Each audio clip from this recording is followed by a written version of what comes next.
الحمد للہ رب العالمین والصلاة والسلام علی سید المرسلین اما بعد فاعوذ باللہ من الشیطان الرجیم بسم اللہ الرحمن الرحیم۔ ناظرین، پھر سے ہم ایک اور بار آپ کی بارگاہ میں لے کے آئے ہیں قیامت کی نشانیاں،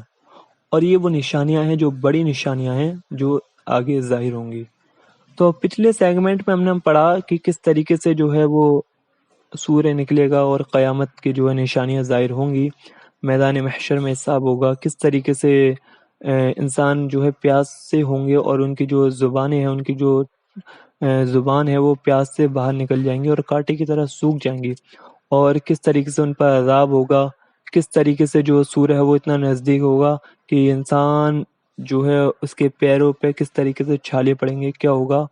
اور یہ سب ہم نے پچھلے سیگمنٹ میں پڑھ لیا ہے اور سن لیا ہے۔ اب آئیے انشاءاللہ تبارک و تعالی ہم شروع کرتے ہیں۔ بسم اللہ الرحمن الرحیم۔ آگے ہم چل رہے تھے کہ جو لوگ زکوٰۃ وغیرہ نہیں دیتے تو ان کا جو مال ہے وہ اس دن ان کی پیٹھ پر لاد دیا جائے گا، اور جو اپنے جانور وغیرہ کی زکوٰۃ نہیں دیتے، اپنے جانور وغیرہ کی جو اللہ تعالیٰ نے حکم دیا ہے زکوٰۃ دینے کا وہ نہیں دیتے، تو اس دن جو ہے وہ جانور انہیں رونتے ہوئے اپنے سینگوں سے اور خوب موٹے تاجی ہو جائیں گے اور ان پر چھڑیں گے، اور اس وقت تک اسے رون دیں گے، اپنے سینگوں سے ماریں گے جب تک کہ حساب ختم نہ ہو جائے۔ اسی طرح اور دوسری سزائیں ہوں گی۔ پھر یہ کہ ان مصیبتوں میں کوئی ایک دوسرے کا پوچھنے والا نہ ہوگا، بھائی سے بھائی بھاگتا دکھائی ہوگا، ماں باپ اولاد سے پیچھا چھڑائیں گے، الگ بیوی بچے الگ جان چھڑائیں گے، ہر ایک اپنی مصیبتوں میں گرفتار ہوگا، کوئی کسی کا مددگار نہ ہوگا۔ یعنی اس دن جو سزائیں ہیں وہ کوئی کسی کا جو ہے پوچھنے والا نہیں ہوگا، کوئی کسی کا مددگار نہیں ہوگا، اور جو ہے ماں باپ اپنی اولاد سے پیچھے چھڑائیں گے، اولاد جو ہے اپنے ماں باپ سے پیچھے چھڑائے گی، اور جو ایک دوسرے سے جو ہے اپنی مصیبتوں سے جو ہے ایک دوسرے سے بھاگیں گے۔ اس وقت حضرت آدم علیہ السلام کو حکم ہوگا، یعنی اللہ تعالیٰ حضرت آدم علیہ السلام کو حکم دے گا کہ وہ دوزخیوں کی جماعت الگ کریں، یعنی دوزخیوں کو الگ کریں۔ تو حضرت آدم علیہ السلام پوچھیں گے کہ کتنوں میں سے کتنوں کو الگ کروں؟ تو اللہ فرمائے گا کہ ہر 1000 سے 999، یعنی اللہ تعالیٰ فرمائے گا کہ ہر 1000 لوگوں میں سے 999 لوگوں کو جو جہنمیوں کے لیے، جو دوزخ کے لیے جو الگ جماعت کری ہے وہ کریں۔ یعنی اس سے اندازہ لگایا جائے کہ 1000 لوگوں میں سے صرف ایک جنت میں جائے گا۔ تو سوچیں، جنت میں جانا کوئی اتنا آسان کھیل نہیں ہے۔ جنت میں جانے کے لیے تمام چیزوں پر ایمان رکھنا پڑتا ہے، اللہ تعالیٰ کی جو نافرمانی سے بچنا پڑتا ہے، اور بھی دیگر چیزیں۔ یہ وقت یعنی یہ وہ وقت ہوگا کہ بچے غم کے مارے بوڑھے ہو جائیں گے، یعنی یہ وقت ویسا وقت ہوگا کہ جو ہے بچے ہیں وہ بوڑھے ہو جائیں گے، ٹینشن میں، اتنی ٹینشنوں میں مطلب بوڑھے ہو جائیں گے، حمل والی عورت کا حمل گر جائے گا، لوگ ایسے دکھائی دیں گے کہ جیسے نشے میں ہوں، حالانکہ نشے میں نہیں ہوں گے، یعنی لوگوں کو دیکھ کر ایسا لگے گا کہ یہ لوگ جو ہے نشے میں ہیں، جبکہ وہ لوگ نشے میں نہیں ہوں گے۔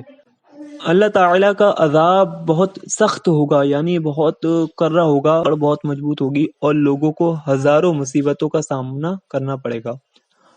اور یہ مصیبت 2-4 دن یا 2-4 مہینے کی نہیں ہوں گی، بلکہ قیامت کا دن 50,000 برس کا ہوگا، یعنی جو قیامت کا دن ہے وہ 50,000 سال کا ہوگا۔ حشر کے آدھے دن تک لوگ اسی طرح مصیبت میں رہتے ہوئے اپنے کیے، یعنی جو حشر کے جو آدھا دن ہے تو لوگ اسی طرح مصیبتوں میں رہیں گے اور اپنے لیے کسی سفارش کی تلاش کریں گے کہ وہ خدائے ذوالجلال کے سامنے ان شفاعت کر سکیں۔ یعنی وہ لوگ جو کہتے ہیں کہ جو شفاعت جو ہے شرک ہے، کفر ہے، تو ان کے لیے یہ بات بتائی گئی ہے کہ حشر کے میدان جو حشر کا جو میدان ہوگا تو اس دن جو ہے وہ لوگ آدھا دن جب نکل جائے گا تو لوگ جو ہے سفارش کے لیے اپنے ڈھونڈیں گے کہ کوئی اللہ تعالیٰ کی بارگاہ میں سفارش کر سکے ہماری، کہ جس سے کہ جو ہے ہم لوگ اس عذاب سے، اس سزا سے جو ہے بچ جائیں۔ مصیبت کے مارے لوگ گرتے پڑتے حضرت آدم علیہ السلام کے پاس پہنچیں گے اور فریاد کریں گے کہ اے آدم، آپ ابو البشر یعنی آدمی کے باپ ہیں، اللہ تعالیٰ نے آپ کو اپنے دست قدرت سے بنایا ہے، آپ میں اپنی چنی ہوئی روح ڈالی ہے، فرشتوں سے آپ کا سجدہ کرایا، جنت میں آپ کو رکھ کر تمام چیزوں کے نام سکھائے، اللہ نے آپ کو صفی یعنی دوست چنا ہوا اور خالص بنایا، آپ دیکھتے نہیں کہ ہم کتنی مصیبت میں ہیں؟ آپ ہماری شفاعت کیجئے کہ اللہ تعالی ہمیں اس سے نجات دے۔ حضرت آدم علیہ السلام فرمائیں گے کہ میرا یہ مرتبہ نہیں، مجھے آج اپنی جان کی فکر ہے۔ آج اللہ نے اپنا ایسا غضب اور جلال ظاہر کیا ہے کہ نہ تو ایسا کبھی ہوا اور نہ کبھی ہوگا۔ تم کسی اور کے پاس جاؤ۔ لوگ پوچھیں گے کہ آپ ہی بتائیں کہ ہم کس کے پاس جائیں؟ وہ کہیں گے کہ تم حضرت نوح کے پاس جاؤ، یعنی حضرت نوح علیہ السلام ہیں، نبی ہیں، ان کے پاس جاؤ۔ حضرت آدم علیہ السلام حضرت نوح علیہ السلام کے پاس لوگوں کو بھیجیں گے، کیونکہ وہ پہلے رسول ہیں کہ زمین پر ہدایت کے لیے بھیجے گئے۔ لوگ روتے پیٹتے مصیبت کے مارے حضرت نوح علیہ السلام کے پاس پہنچیں گے اور ان سے ان کی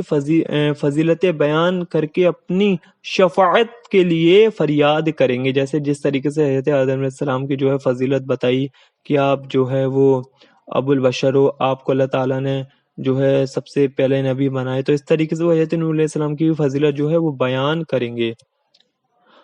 فضیلت بیان کر کے اپنی شفاعت کے لیے فریاد کریں گے کہ آپ اپنے پالنہار سے ہماری شفاعت کر دیجئے، یعنی اللہ تعالیٰ نے جو تمام جہاں کو پالنے والا ہے اس سے ہمارے لیے شفاعت کے لیے کہہ دیجئے کہ وہ ہمارے فیصلہ کر دیں۔ لیکن وہ بھی یہی جواب دیں گے کہ میں اس لائق نہیں کہ مجھے اپنی پڑی ہے کہ تم کسی اور کے پاس جاؤ، یعنی حضرت نوح علیہ السلام بھی کہیں گے کہ آپ جو ہے کسی اور کے پاس جاؤ، اور ان کے بتانے سے مصیبت کے مارے لوگ حضرت ابراہیم علیہ السلام کے پاس جائیں گے، انہیں اللہ کے خلیل ہونے کا شرف بخشا، وہاں بھی یہی جواب ملے گا، تو لوگ حضرت موسیٰ علیہ السلام اور حضرت عیسیٰ علیہ السلام کے پاس جائیں گے، یعنی وہ لوگ جو ہے وہ حضرت ابراہیم علیہ السلام کے پاس جائیں گے اور کہیں گے کہ آپ کو اللہ تعالیٰ نے یہ چیز بخشی، آپ کو یہ مرتبہ دیا، آپ ہماری جو ہے اللہ تعالیٰ کی بارگاہ میں بخشش کے لیے عرض کریں۔ تو وہاں سے بھی یہی جواب ملے گا جو پچھلے انبیاء سے ملا، جو پچھلے حضرت آدم علیہ السلام نے کہا اور جو حضرت نوح علیہ السلام نے کہا۔ اس کے بعد پھر یہ لوگ حضرت موسیٰ علیہ السلام کے پاس اور حضرت عیسیٰ علیہ السلام کے پاس جائیں گے۔ حضرت عیسیٰ علیہ السلام ارشاد فرمائیں گے کہ تم اپنے پاس جاؤ، یعنی حضرت عیسیٰ علیہ السلام فرمائیں گے کہ تم ان کے پاس جاؤ جو شفاعت کا دروازہ کھولیں گے، جنہیں کوئی خوف نہیں، جو تمام آدم کی اولاد کے سردار ہیں اور وہی خاتم النبیین ہیں۔ یعنی حضرت عیسیٰ علیہ السلام فرمائیں گے کہ تم ان کے پاس جاؤ جو تمہاری شفاعت کریں گے، جو آخری نبی ہیں، جو تمام آدم علیہ السلام کی اولادوں میں سے سب سے افضل ہیں، یعنی ہمارے پیارے آقا صلی اللہ تعالی علیہ وسلم کے مصطفیٰ صلی اللہ تعالی وسلم کے پاس جانے کا وہ کہیں گے۔ اب لوگ پھرتے پھرتے ٹھوکریں کھاتے، روتے چلاتے اور دہائی دیتے اس بے کس پناہ کے دربار میں ظاہر ہوں گے جو اللہ کے محبوب حضور صلی اللہ تعالی علیہ وسلم ہیں۔ سرکار کی بہت سی فضیلتیں بیان کریں گے، کہیں گے کہ سرکار دیکھیے تو ہم کتنی مصیبت میں ہیں، آپ اللہ کے دربار میں ہماری شفاعت کر دیجئے، ہم کو اس مصیبت سے نجات دلوائیے۔ سرکار مصیبت کے ماروں کی فریاد سنیں گے اور فرمائیں گے انا لہا، میں اس کام کے لیے ہی تو ہوں، انا صاحبکم، میں ہی وہ ہوں جسے تم تمام جگہ ڈھونڈ آئے ہو۔ یہ کہہ کر حضور اللہ تعالیٰ کے دربار میں جائیں گے اور سجدہ کریں گے۔ اللہ تعالیٰ ارشاد فرمائے گا یا محمد ارفعوا رأسک وقل تسمعوا وسالوا تعطوا واشفعوا تشفع۔ ترجمہ، اے محمد اپنا سر اٹھائیے اور کہیے آپ کی بات سنی جائے گی اور آپ جو کچھ مانگیں گے دیا جائے گا، اور شفاعت کیجئے، آپ کی شفاعت مقبول ہے۔ یعنی اللہ ارشاد فرمائے گا محمد صلی اللہ تعالی علیہ وسلم اپنا جو ہے سر سجدے سے اٹھاؤ اور آپ جو مانگیں گے وہ آپ کو ملے گا اور آپ کی جو شفاعت ہے وہ مقبول ہے۔ اور ایک دوسری روایت میں ہے کہ وَقُلْ تَطُعْ، آپ فرما دیجئے کہ آپ کی اطاعت کی جائے گی،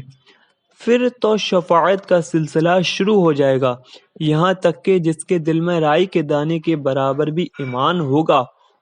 اس سے بھی شفاعت کر کے جہنم سے نکالیں گے، اور جو سچے دل سے مسلمان ہو اور اس کا کوئی نیک عمل نہ ہو اسے بھی دوزخ سے نکالیں گے۔ یعنی حضور صلی اللہ تعالی علیہ وسلم ان لوگوں کو بھی جنت میں جو ہے لے جائیں گے، اور جن کے دلوں میں رائی کے برابر بھی ایمان ہے، ٹھیک ہے، اور وہ لوگ جو عمل میں تو کمزور ہوئے لیکن جو وہ لوگ جو ہے ایمان رکھتے تھے، تو ان لوگوں کو بھی حضور صلی اللہ علیہ وسلم جنت میں لے جائیں گے اور دوزخ سے نکالیں گے۔ پھر تمام نبی اپنی اپنی امتوں کے لیے شفاعت کریں گے، پھر ولی، شہید، عالم، حافظ اور حاجی لوگ شفاعت کریں گے، بلکہ ہر وہ آدمی اپنے اپنے رشتہ داروں کی شفاعت کرے گا جس کو کوئی دینی درجہ یا مرتبہ عطا کیا گیا ہو۔ نابالغ بچے جو مر گئے ہیں اپنے ماں باپ کی شفاعت کریں گے، یہاں تک کہ کچھ لوگ عالموں کے پاس جا کر کہیں گے کہ ہم نے آپ کے لیے ایک وقت وضو کے لیے پانی دیا تھا، کوئی کہے گا کہ ہم نے آپ کے استنجے کے لیے ڈیلے دیے تھے، تو عالم ان کی شفاعت کریں گے۔ یعنی میدان محشر میں عالم بھی شفاعت کرے گا، ایک حاجی بھی شفاعت کرے گا جو مقبول ہے، جو پرہیزگار ہے، متقی ہے، حافظ بھی شفاعت کرے گا، عالم بھی، مفتی بھی جو ہے شفاعت کریں گے، شہید بھی شفاعت کرے گا، اللہ کے ولی بھی جو ہے شفاعت کریں گے۔ اب آگے دیکھتے ہیں کہ ہوتا کیا ہے، کس طریقے سے شفاعت ہوگی، شفاعت ہونے کے بعد کیا ہوگا، کون کون لوگ کس کس درجے پر جنت میں جائیں گے، اور کس کس کی جو ہے پکڑ ہوگی۔ آگے ہم اسی سیگمنٹ